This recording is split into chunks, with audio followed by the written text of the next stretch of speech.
Thank you once again. I welcome all of you, my friends.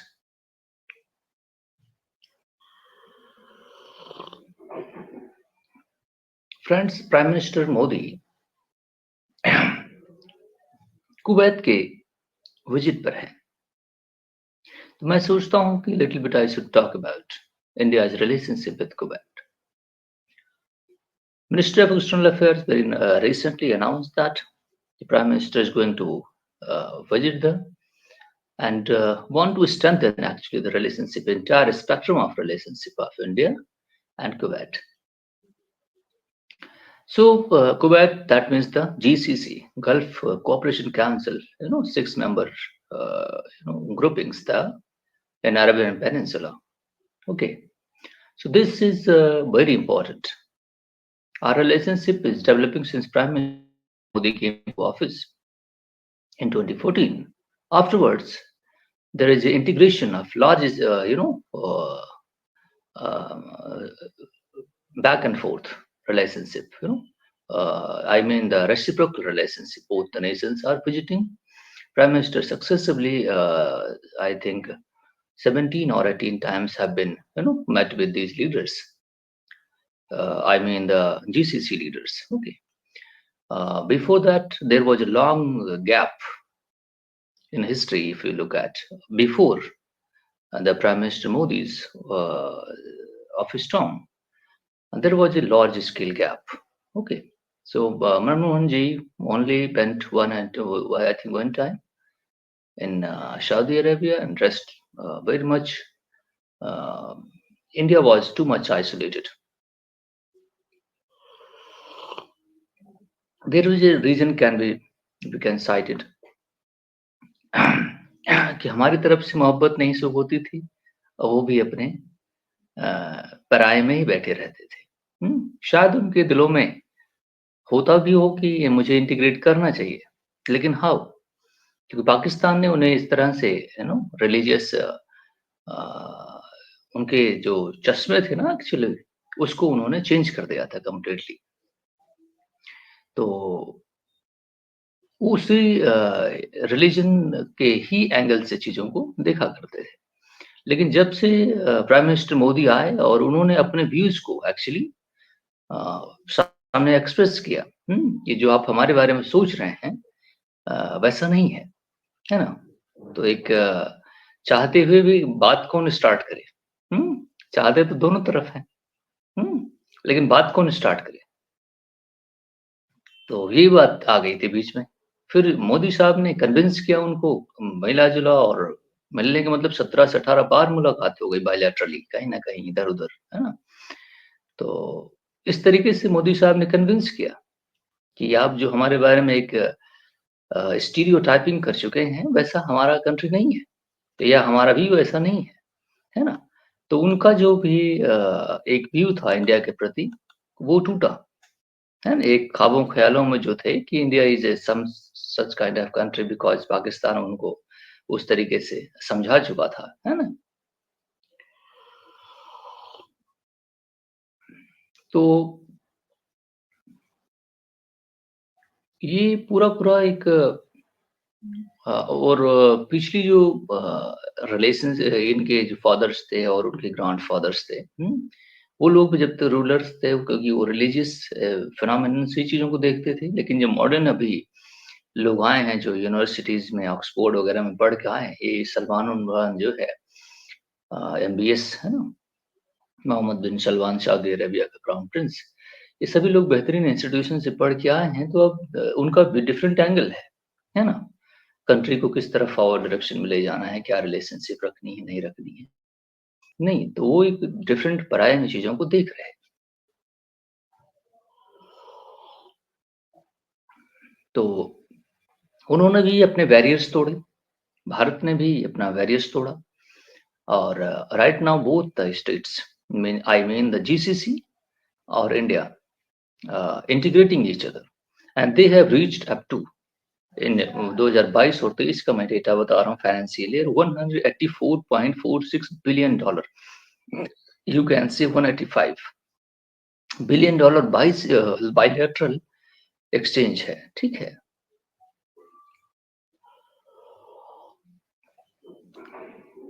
जिसमें केवल अगर बात की जाए अ, अ, ये यूएई के साथ हमारा 2030 तक $100 बिलियन करंट प्रोग्राम है, जिसमें हम 63, 64 कुछ इस तरह 60 प्लस बिलियन डॉलर हम ऑलरेडी पहुंच चुके हैं बायलैटरल रिलेशनशिप में, ठीक है।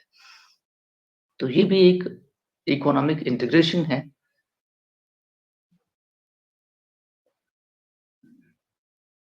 और उसके साथ हमने एफटीए साइन भी किया है, फ्री ट्रेड एग्रीमेंट।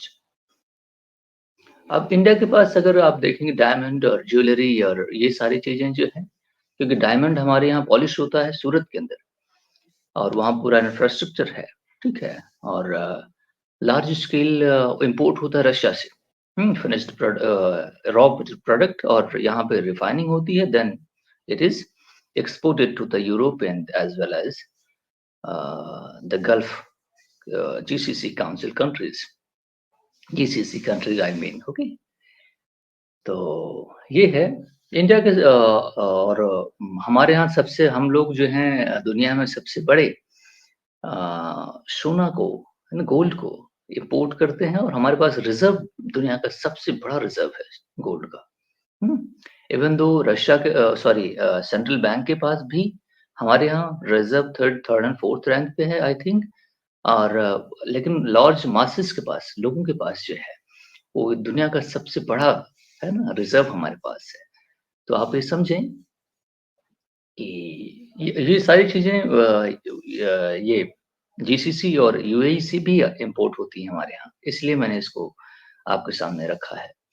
तो अगर आप देखें तो ऑयल नॉन ऑयल ट्रेड भी है इसमें, नॉन ऑयल ट्रेड भी इंक्रीज कर रहा है, ऑयल ट्रेड भी इंक्रीज कर रहा है। इंडिया डाइवर्सिफाई कर रहा है एनर्जी सिक्योरिटी के लिए अपना, और एनर्जी सिक्योरिटी के लिए कौन बेहतर हो सकता है, जस्ट हमारा वेस्टर्न नेबर। यही अगर सी अगर एक बैरियर ना होता तो हम लोग डायरेक्टली नेबर ही होते ना।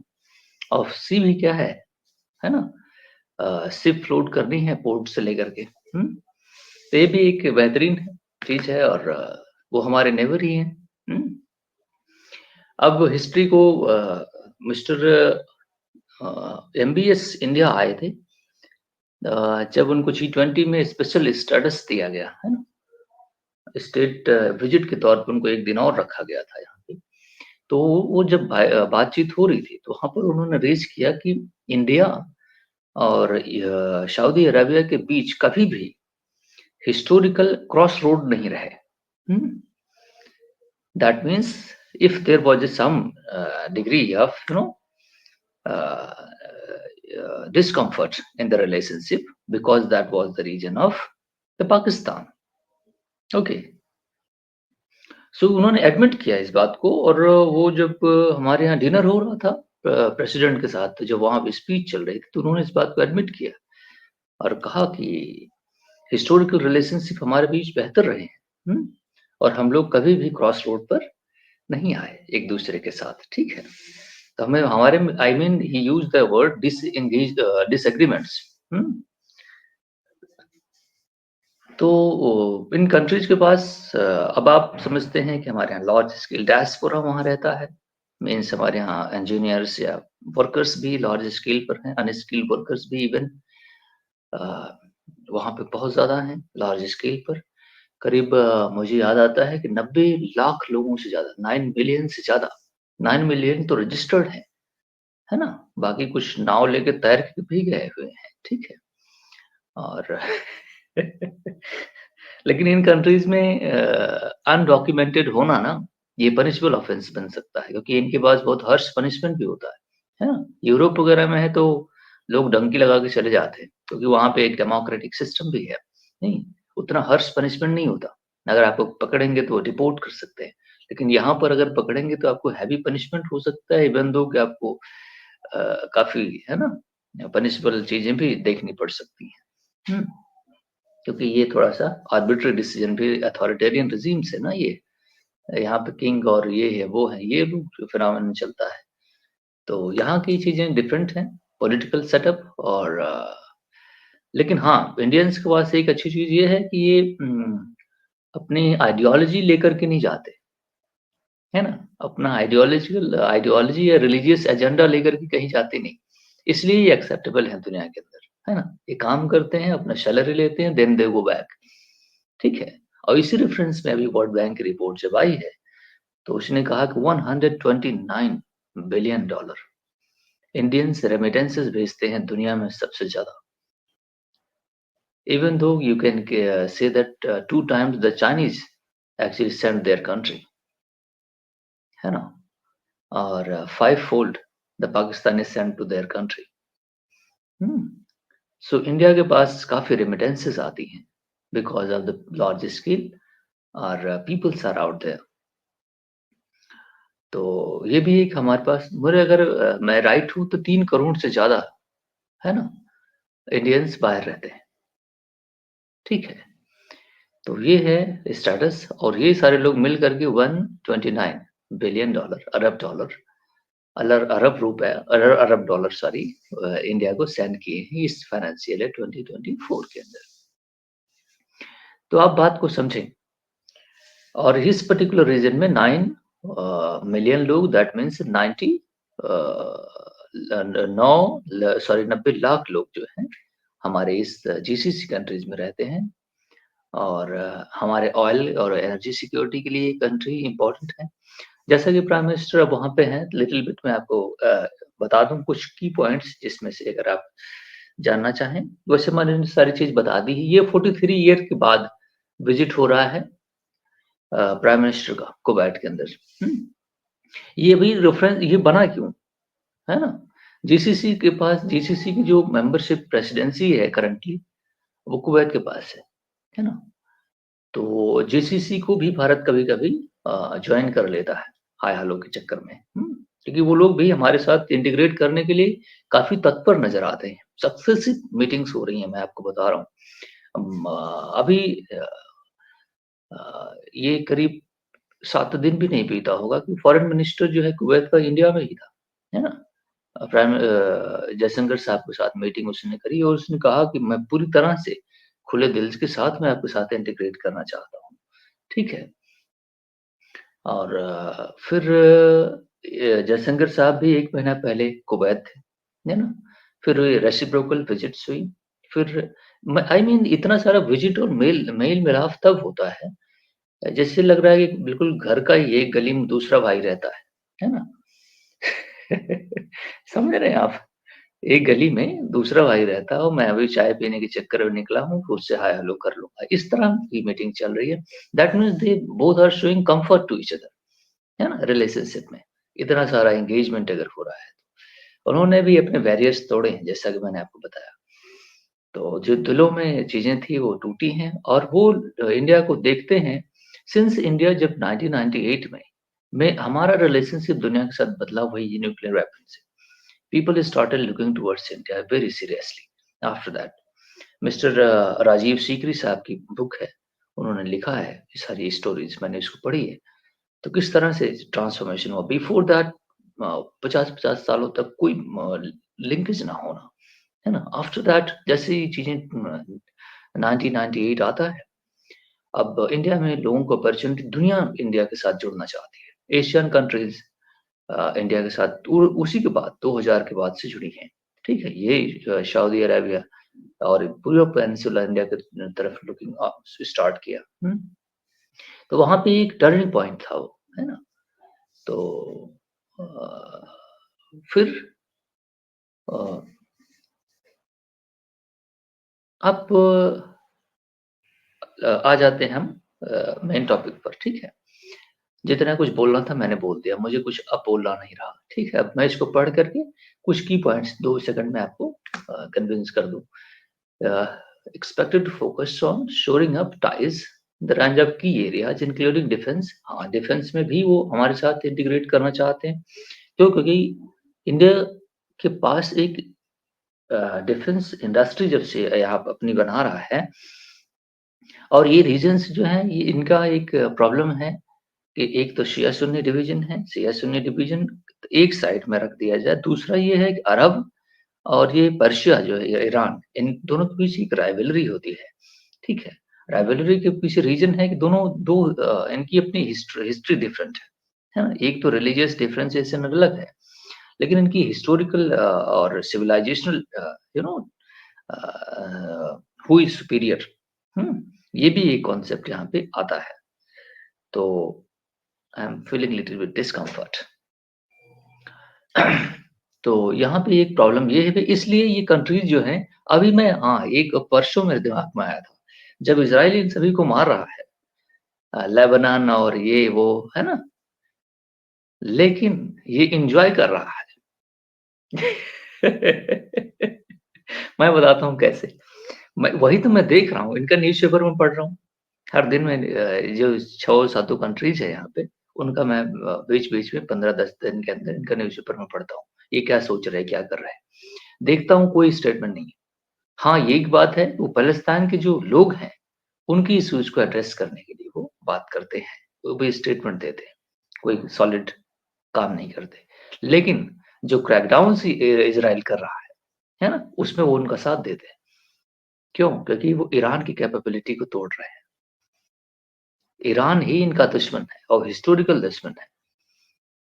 अब ईरान जितना ज़्यादा कमज़ोर होगा, उतना ये लोग सुकून से रह सकेंगे।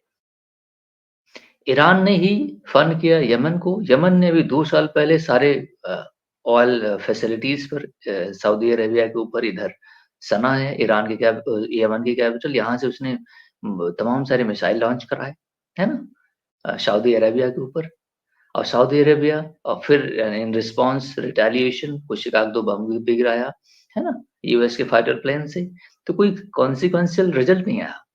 दैट मीन्स ईरान जब भी चाहे इनको डिस्टर्ब कर सकता है ना? ईरान के पास कैपेबिलिटी है कि इनको कंटेन कर सकता है। अगर ये यूएस के इफेक्ट में ना होते, तो ईरान इनको कई बार अब तक मार मोड़ चुका होता, है ना? टू द फैक्ट इसीलिए ये पूरी जीसीसी कंट्रीज जो हैं, ये इनका defence shield United state of America है। एज़ अ रिजल्ट इज़राइल वहाँ पे बैठा हुआ है। इज़राइल इनका दोस्त है। अब क्योंकि जो मुस्लिम उम्मा का एक कॉन्सेप्ट है, उसमें खुल के सामने नहीं आते, क्योंकि उसमें क्रिटिसिज़्म होने लगेगा कि अभी पैलेस्टाइन का इश्यू सॉल्व नहीं हुआ और आप उनके साथ रिलेशन बनाए बैठे हैं।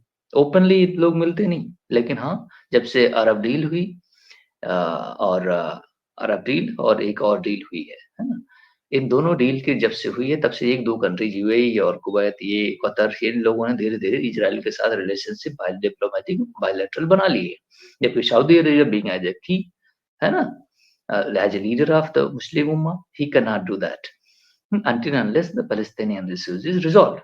But अंदर-अंदर इन दोनों के बीच सेटिंग है कि तुम जितना ईरान को तोड़ सको, ईरान की न्यूक्लियर वेपन ना डेवलप करने के प्रोसीजर को सऊदी अरेबिया कंडेम करता है और एटमोस्ट टर्म में ये उसको अपोज करता है।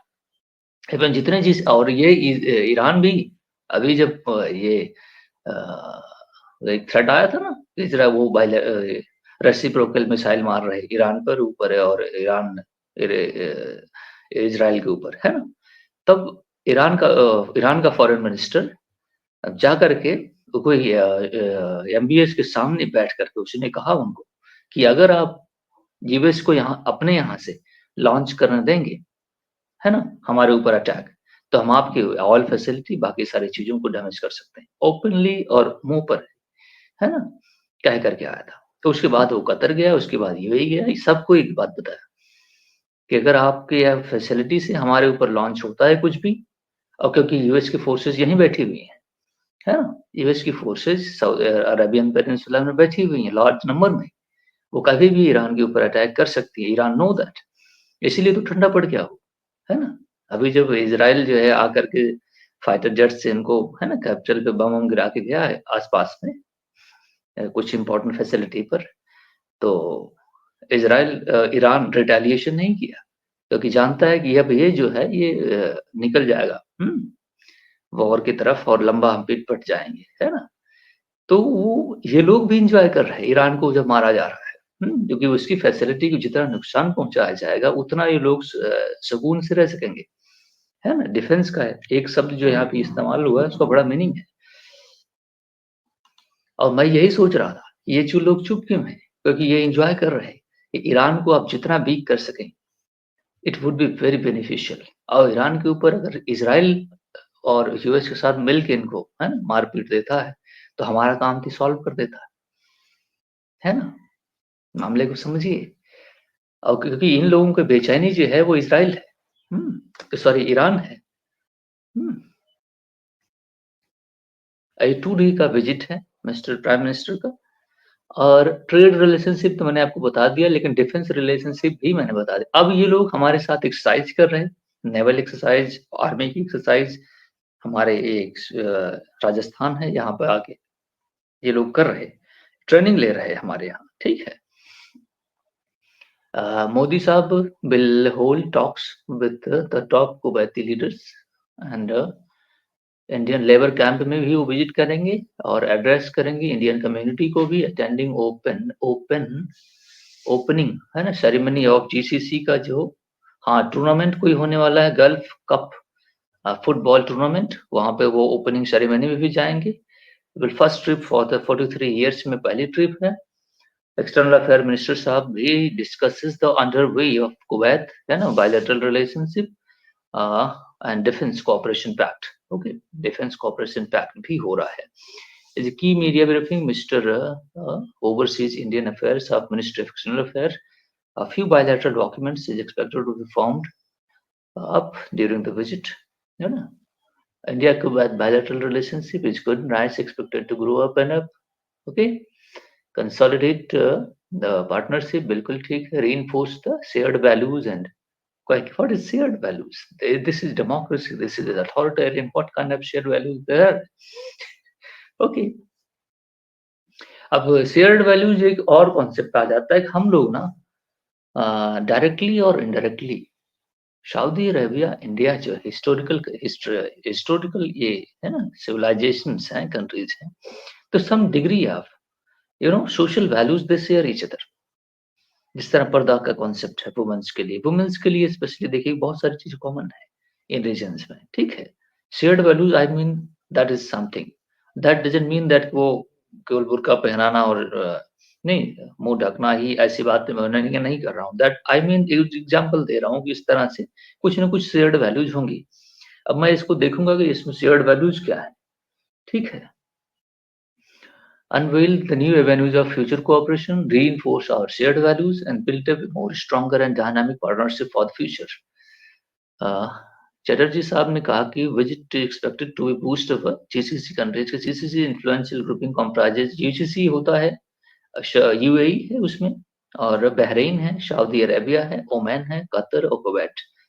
तो ये ओवरऑल ये यमन को निकाल दिया जाए, ठीक है, क्योंकि ये डिस्टर्बिंग एलिमेंट है, बाकी सारी कंट्रीज है ना पेनिनसुला की है। The total volume I told you GCC के साथ 184.46 billion. Kuwait is the current GCC chair है, ठीक है। India is holding negotiation with GCC for a free trade agreement. GCC के साथ फ्री ट्रेड एग्रीमेंट भी साइन करने की बात चल रही है, और जीसीसी और यूरोपियन यूनियन ने अभी भी है ना 1 महीना पहले ही पहली ही मीटिंग शुरू करी है दोनों के बीच to make the comfort level and energy security for the Europe. अभी उसमें जो चीजें होनी अनफोल्ड होना बाकी है।